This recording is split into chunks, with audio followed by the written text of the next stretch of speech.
Hello everyone. आज अपन भारत के प्रधानमंत्री के ऊपर चर्चा करेंगे। प्रधानमंत्री की नियुक्ति किस प्रकार से होती है, कार्यकाल है, प्रधानमंत्री के क्या क्या कार्य हैं। जैसा कि आप जानते हैं, भारत में संसदीय शासन व्यवस्था को अपनाया गया है। संसदीय शासन व्यवस्था में कार्यपालिका के दो प्रधान होते हैं। एक होता है नाम मात्र का, जिसको संवैधानिक प्रधान बोला जाता है, और दूसरा होता है वास्तविक प्रधान। अपने यहाँ पर क्योंकि संसदीय शासन व्यवस्था है तो राष्ट्रपति जो है, राष्ट्रपति का पद है वो नाम मात्र का है, संवैधानिक प्रधान है। जबकि प्रधानमंत्री और जो मंत्रिपरिषद है वो वास्तविक प्रधान है। वही सारी जो कार्यपालिका संबंधी शक्तियाँ हैं उनका प्रयोग करता है। यदि अपन देखें तो संविधान में, जैसे अपन ने राष्ट्रपति के बारे में पढ़ा, तो अनुच्छेद जो 53 है उसके अनुसार संघ की कार्यपालिका शक्ति राष्ट्रपति में निहित होगी और इसका प्रयोग संविधान के अनुसार वह स्वयं या अपने अधीनस्थों के माध्यम से करेगा। यानी कार्यपालिका जो शक्ति है वो किस में निहित की गई है? राष्ट्रपति में। लेकिन संसदीय शासन व्यवस्था होने के कारण कार्यपालिका संबंधी शक्तियों का वास्तव में जो प्रयोग है वो प्रधानमंत्री और मंत्रिपरिषद द्वारा किया जाता है। ऐसे ही अपन यदि अनुच्छेद 74 है उसका उल्लेख करें या उसकी जो लैंग्वेज है वो देखें तो लिखा हुआ है कि राष्ट्रपति को अपने कार्यों में सहायता और परामर्श देने के लिए एक मंत्रिपरिषद होगी और जिसका प्रधान कौन होगा? प्रधानमंत्री होगा। तो राष्ट्रपति को सहायता और परामर्श देने के लिए जो मंत्रिपरिषद है ये वास्तव में शक्तियाँ और संघ की कार्यपालिका शक्तियाँ जो भी है, संघ की कार्यपालिका से संबंधित जो भी कार्य है वो सारे राष्ट्रपति द्वारा नहीं करके प्रधानमंत्री और मंत्रिपरिषद द्वारा ही किए जाते हैं। अब सबसे पहले अपन देखते हैं प्रधानमंत्री की नियुक्ति।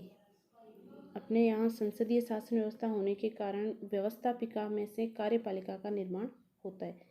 कार्यपालिका व्यवस्थापिका के प्रति उत्तरदायी होती है। आम चुनाव में जिस दल को बहुमत मिलता है वह दल सत्तारूढ़ होता है।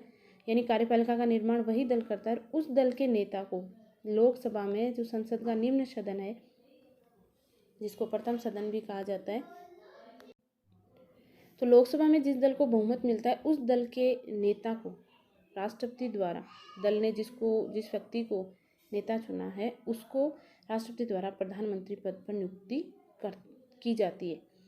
अनुच्छेद जो 75 है, 75 है, उसमें लिखा हुआ है कि राष्ट्रपति द्वारा प्रधानमंत्री की नियुक्ति की जाएगी या राष्ट्रपति जो है वो प्रधानमंत्री की नियुक्ति करेगा और अन्य मंत्रियों की नियुक्ति राष्ट्रपति प्रधानमंत्री की सलाह से करेगा।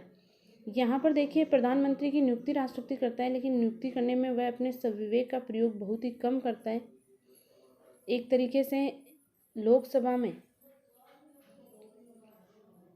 जिस दल को बहुमत प्राप्त होता है उसी दल के नेता को राष्ट्रपति द्वारा प्रधानमंत्री नियुक्त किया जाता है। वह बहुमत प्राप्त दल के नेता को इग्नोर करके या किसी दूसरे व्यक्ति को प्रधानमंत्री पद पर नियुक्त नहीं कर सकता।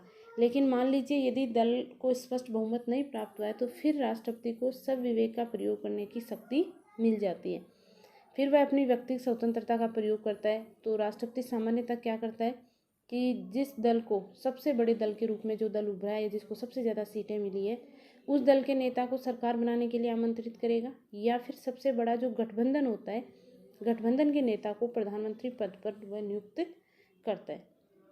और एक निश्चित समय राष्ट्रपति द्वारा प्रधानमंत्री को दिया जाता है उस व्यक्ति को कि आप इतने दिन के अंदर, 1 माह के अंदर या 15 दिन के अंदर लोकसभा में अपना विश्वास मत हासिल करके दिखाएं।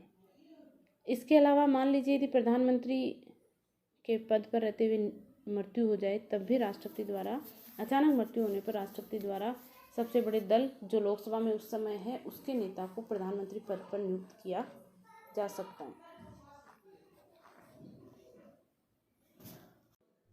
प्रधानमंत्री पद के लिए एक बात ये भी है कि संसद के किसी भी सदन का सदस्य होना चाहिए, वो लोकसभा का सदस्य हो या फिर राज्यसभा का सदस्य हो। देखिए, अपनी तरह ही ब्रिटेन में भी संसदीय शासन व्यवस्था अपनाई गई और वहाँ भी संसद के 2 सदन है, कॉमन सभा और लोक सभा।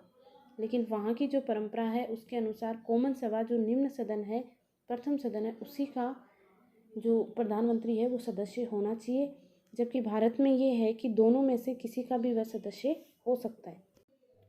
इसके साथ ही ये भी है कि मान लीजिए कोई, जिस दल ने यदि किसी को नेता चुना है वो किसी भी सदन का सदस्य नहीं है, न लोकसभा का सदस्य है न ही राज्यसभा का सदस्य, तो 6 माह के अंदर अंदर उसे सदन का सदस्य बनना पड़ेगा, संसद के किसी भी सदन का, तभी वह प्रधानमंत्री के पद पर रह सकता है। और सदस्य व्यक्ति जो है वो दोनों सदनों में से किसी का भी हो सकता है। जैसे अपन देखें, इंदिरा गांधी जब 1966 में बनी तब वो राज्यसभा की सदस्य थी। देवेगौड़ा, एच.डी. देवेगौड़ा जब प्रधानमंत्री बने तब वो राज्यसभा के सदस्य थे। मनमोहन सिंह जब 2004 में बने तब भी, और जब 2009 में प्रधानमंत्री बने तब भी वो राज्यसभा के सदस्य थे।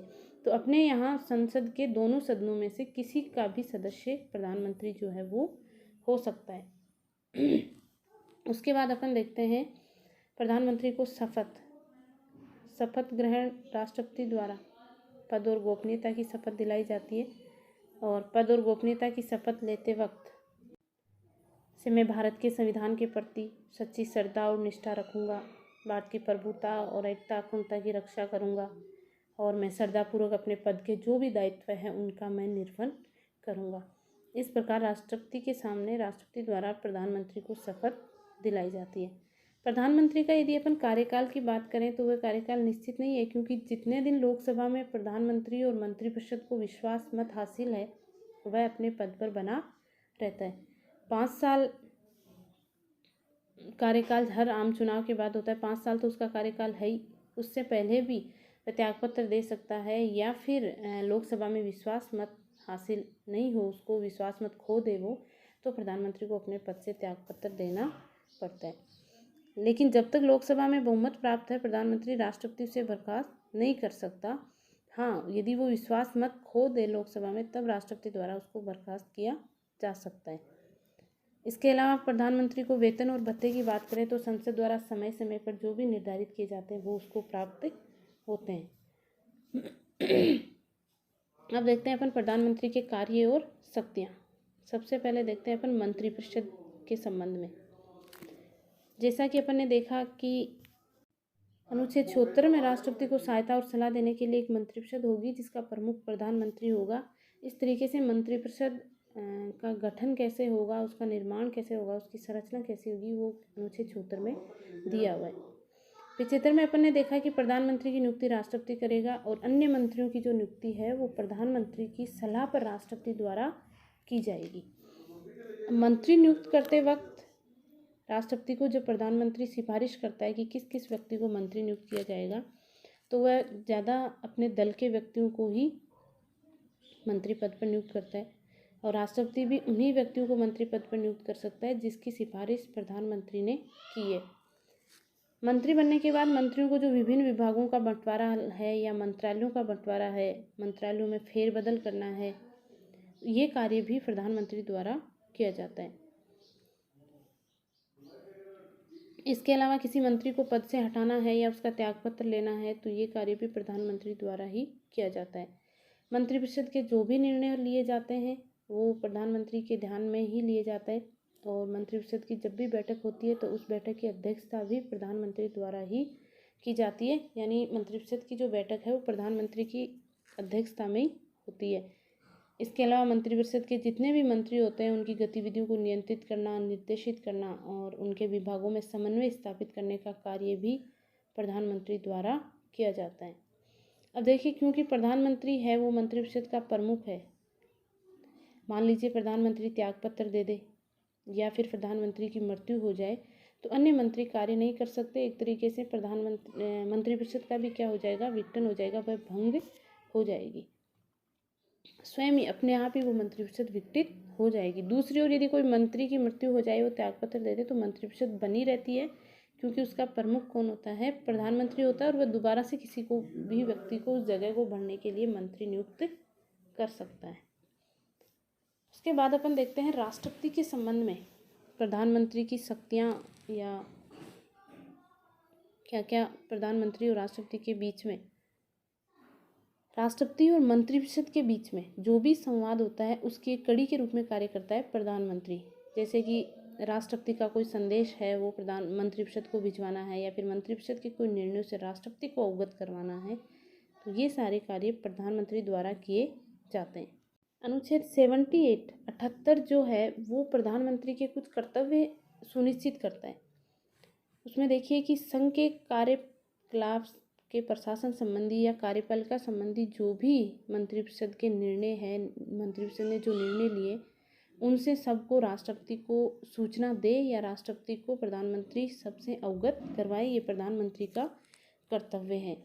या फिर मान लीजिए किसी ऐसे विषय पर जिस पर किसी मंत्री ने तो निर्णय ले लिया, लेकिन मंत्रिपरिषद ने उसके ऊपर क्या नहीं किया, विचार नहीं किया है, तो राष्ट्रपति यदि अपेक्षा करे या राष्ट्रपति ये कहे कि उस पर विचार करने के लिए उस प्रस्ताव को या उस निर्णय को परिषद के मंत्रिपरिषद के समक्ष रखवाया जाए, तो प्रधानमंत्री को ये करना होता है। इसके अलावा यदि अपन देखें तो प्रशासन संबंधी या विधान विषयक संबंधी कोई भी सूचना जानकारी यदि राष्ट्रपति प्रधानमंत्री से मांगता है, तो प्रधानमंत्री का एक कर्तव्य है कि वो राष्ट्रपति को उनसे अवगत करवाएं। इसके अलावा अपन देखें जैसे भारत का महान्यायवादी की नियुक्ति है राष्ट्रपति द्वारा जो की जाती है, अटॉर्नी जनरल, नियंत्रण और महालेखा परीक्षक है के, संघ लोक सेवा आयोग के अध्यक्ष या उनके सदस्य हैं, चुनाव आयुक्त है, वित्त आयोग का अध्यक्ष है और वित्त आयोग के जो सदस्य हैं उनकी नियुक्ति है। इनकी नियुक्तियों के संबंध में भी प्रधानमंत्री द्वारा राष्ट्रपति को क्या दी जाती है, सलाह दी जाती है। जैसा कि अपन ने देखा कि कार्यपालिका संबंधी शक्तियों का प्रयोग वास्तव में प्रधानमंत्री और मंत्रिपरिषद करती है। राष्ट्रपति द्वारा या राष्ट्रपति के नाम से केवल कार्य वो संपादित किए जाते हैं।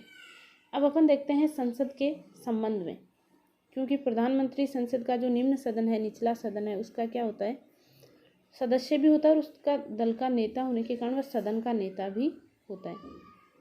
तो वह राष्ट्रपति को संसद का सत्र आहूत करने और सत्रावसान कब करना है इस संबंध में भी परामर्श दे सकता है।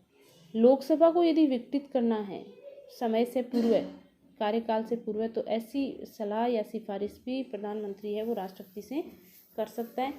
इसके अलावा सदन में, संसद में मंत्रिपरिषद से संबंधित जो भी सूचनाएं हैं या कार्यपालिका संबंधी जो भी निर्णय लिए गए, नीतियां जो है उनकी घोषणा, सरकार ने क्या क्या नीतियां निर्धारित की है उनकी घोषणा भी सदन के पटल पर प्रधानमंत्री द्वारा की जाती है। प्रधानमंत्री संसद में एक तरीके से पूरे देश का प्रतिनिधित्व कर रहा होता है और उसको सब बातों के लिए जिम्मेदार माना जाता है और सब बातों का उसको जवाब देना होता है।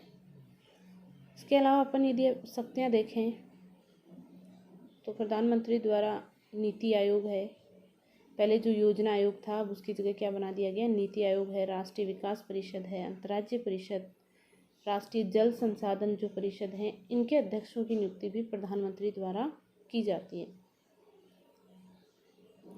भारतीय विदेश नीति की यदि अपन बात करें तो उसको मूर्त रूप देने का कार्य भी प्रधानमंत्री द्वारा ही किया जाता है और विदेश नीति में तो प्रधानमंत्री का व्यक्तित्व बहुत कुछ निर्धारित करता है। प्रधानमंत्री और उसकी मंत्रिपरिषद में जो विदेश मंत्री होता है वो ही तय करता है कि कौन से देशों के साथ किस प्रकार के वैदेशिक संबंध रखे जाएंगे और कौन से देशों के साथ किस प्रकार के वैदेशिक संबंधों का संचालन किया जाएगा। केंद्र सरकार का मुख्य प्रवक्ता होता है, संघीय जो कार्यपालिका होती है उसका अध्यक्ष होने के कारण वह संघ सरकार का प्रमुख प्रवक्ता होता है। आपातकाल के दौरान, हालांकि राष्ट्रीय आपातकाल के दौरान जो आपातकालीन शक्तियां राष्ट्रपति को दी गई है उसके अनुसार अनुच्छेद 352, 56 या 60, लेकिन शक्तियों का वास्तव में प्रयोग किसके द्वारा किया जाता है, प्रधानमंत्री के द्वारा किया जाता है। वह सत्ताधारी दल का नेता भी होता है। इस प्रकार अपन देखते हैं कि भारतीय प्रधानमंत्री को काफ़ी शक्तियाँ प्राप्त है और वो शक्ति का केंद्र वही होता है। जैसा कि अपन ने देखा कि ब्रिटेन में भी संसदीय शासन व्यवस्था अपनाई गई, वहाँ भी प्रधानमंत्री का पद जो है वो बहुत ही महत्वपूर्ण और भूमिका वाला होता है।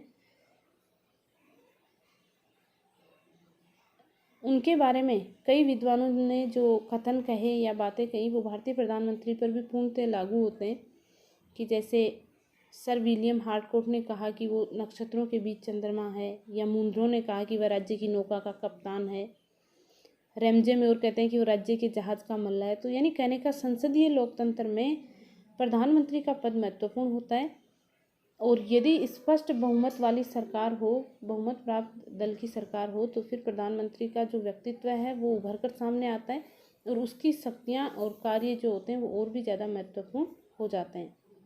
हालांकि भारत में यदि अपन देखें तो गठबंधन सरकारों के दौर में जब किसी दल को स्पष्ट बहुमत नहीं मिला और दलों ने मिलकर गठबंधन बनाकर जो सरकार बनाई, उसमें प्रधानमंत्री का जो पद है वो एक तरीके से कमज़ोर हुआ और प्रधानमंत्री खुलकर या स्वतंत्र रूप से कार्य नहीं कर पाए। लेकिन जब स्पष्ट बहुमत वाली सरकार होती है तो प्रधानमंत्री का पद और भी ज़्यादा महत्वपूर्ण और ताकतवर हो जाता है। धन्यवाद।